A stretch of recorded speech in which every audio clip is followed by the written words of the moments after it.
now? Yeah. Okay. Girl, get over here so I can do something with that head. I heard that every day of my life.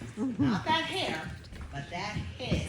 Because every day something had to be done to it to tame it. Growing up in the 50s in inner city Chicago, nobody asked me, how'd you get your hair like that? What'd you do to get your hair like that? But most of my adult life, I've lived among you people. Everybody said, how'd you get your hair like that? Can I touch it? Don't go. They don't know. All my students, oh, Miss Charity, can I touch your hair? I'd say, sure, learn, listen and learn. So, but do you know that I was bald when I was born? Not an ounce of hair, one little sprig that stood on the top of my head from my baby picture with a tiny, tiny bow that my mom told me she stuck gum to keep it there. So at 6 months old, that's the only picture I had, and my mom said she had to make sure that people knew that I was a girl. As my hair grew longer and thicker, greasing, brushing, combing, everything that it took to get to tame the mane, it was painful and difficult. And guess what? It wasn't even cute. My mom had arthritis, so she would comb my hair with a big hump, because she couldn't braid it tight. A big hump on the top of my head with one braid and then two down the back. It wasn't even pretty. I know. So she turned to my oldest sister, who's 12 years older than me, who had the hands of steel. And she would brush my hair and comb my hair and grease it. And it would be so tight, my eyeballs felt like they were pulling out of my socket. So we were like, oh no, not Laverne. Not Laverne. Not Laverne. So after that, my mom decided at about 8 years old that we should all go to the beauty shop. Not the salon, the beauty shop. Dorothy's beauty shop was in the basement of her home. She was the sole proprietor and operator. So that was an all-day trip for us, 3 girls and my mom, to go to the beauty shop with Dorothy in the basement of her house. I was really excited. I was like, oh my God, I get to go to the beauty shop. Never been there before. So we go there, and Dorothy takes me first. In the back, where this scary room was the shampoo bowl. Not in the salon where everybody else was. 8 years old, and I'm like, where's she taking me? So everybody's like, oh, you had such a rough childhood. So that happened every 2 weeks like clockwork. On Saturdays, we spent our entire Saturday at Dora's Beauty Salon.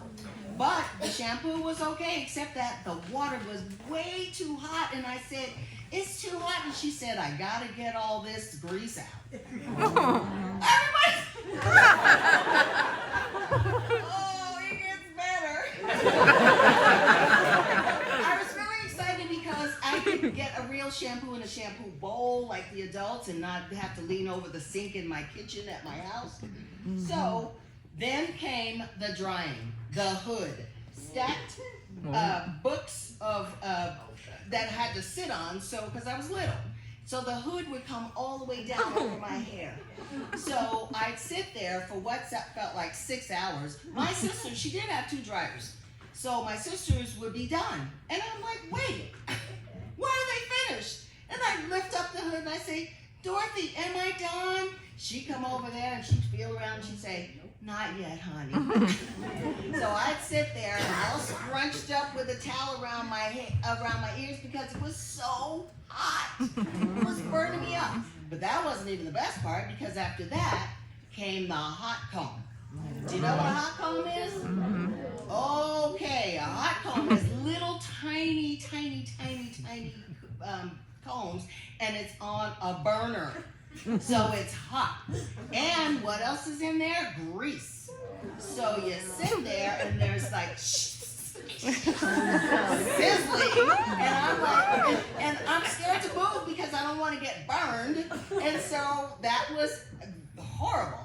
But that was every 2 weeks, like clockwork. But then on Easter, we got to get Shirley Temple curls. So all that stressing out about, oh, it's too hot, everything's too hot, can I get out? But the final thing was curling iron. Shirley Temple curls. How many of you got Shirley Temple curls? Yeah. And so it was awesome because Easter came and my mom the day before, because it's Saturday, and I never had hair that moved. It never moved. And so I got the Shirley Temple curls, and what did I do? Just shaking those curls. And my mom said, stop shaking those curls because they gotta last through tomorrow.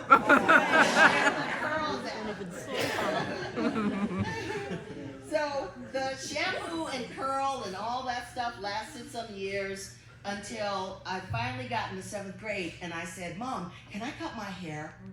And she said, okay. And I'm like, wait, what? She let me cut my hair, and for the first time I had bangs and a short, tapered cut hairstyle. I said, this is awesome because now I won't have that much maintenance. I don't have to do that much. But you know what? Taming this mane, you always got to do something, right? Right. And so that went on for a long time until 10th grade, and then afros. Yes. Afros. And I wore an afro from 10th grade all the way through college. But when graduation came and the graduation photos, my mom said, you are not wearing that nappy hair on those pictures. So I had to straighten it again just to get the photos and then for graduation. But guess what? Prom, I wore my big fro all the way through college. I went to an HBCU, so definitely it was like Black Power, all that stuff. And then came the 80s, and then it was like Jerry curls. Jerry curls were like nasty, but you know, you just still wanted something that wasn't just so rough and wiry and hard. And so I wore a Jerry curl for a few years until the creamy crack. Chemically relaxed hair. Ooh. But you know what? We were trying to get that hair to move. I hadn't had hair that would move. And so you relaxed it with chemicals, but then what'd you have to have? Heat. Hot, heat. Blow dryer. On high. Curling irons on high. Everything. Or you could do a wet set and sit under the hood on high for 2 hours. And then, of course, sleep in the curlers. I know, it is terrible. Enough. So finally, extensions, braids came out. And I'm like, I'm gonna get me some braid extensions so I can move my hair. So I did. 7 hours to put them in. 7 hours, and maybe, at the time they were cheap, like $70 or something. And so I go to church. It's choir rehearsal. And all of a sudden, Pam Riedel said to me, my friend Pam, she gave me permission to exploit her gullibility. She said, Evelyn, how'd your hair grow that long so fast? I said, Pam, don't tell anybody. It's a secret. I use Miracle Grow. I put it in my shampoo bottle. Don't tell anybody because this is how I do it. She goes, really? Really? I said, really? So I couldn't do it to her, and I finally said, I'm sorry, Pam. That's such a lie. I'm sorry, I couldn't do it. So finally, after the braid extensions, which was kind of worth it because I wore them for several years. You could wear a headband to change it up. You could make a ponytail. You could do an updo. But then it was too much work. It was too much work. And so when my oldest sister passed away in 2012, I cut all the braids off and I cut my hair this short in solidarity of losing my sister. And that's where I started to say, oh my God, this is freeing. It's not moving, but it's freeing. And I have been doing that short hair, and then it grew out, because you know you can't keep it short. Who's going to cut it around here? So it started growing back, and then after a while, the two-strand twist came in. So I was twisting it and trying to do something different, and then you know what happened? I got cramps in my hands and my fingers and my arm when I tried to do the back, and so I said, okay, I can't do that either. So guess what? This is the freeing 72-year-old easy wash and go hair that is gonna carry me. And guess what else? I don't even color it anymore.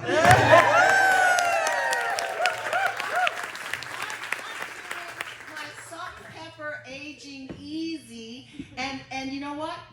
After the show, if anybody wants to touch it, hold on, I'm gonna give you a discount. $5. I take Zelle and Venmo. And if on those days when things look really, really bad and you see me in a hat, say Evelyn's having a bad hair day.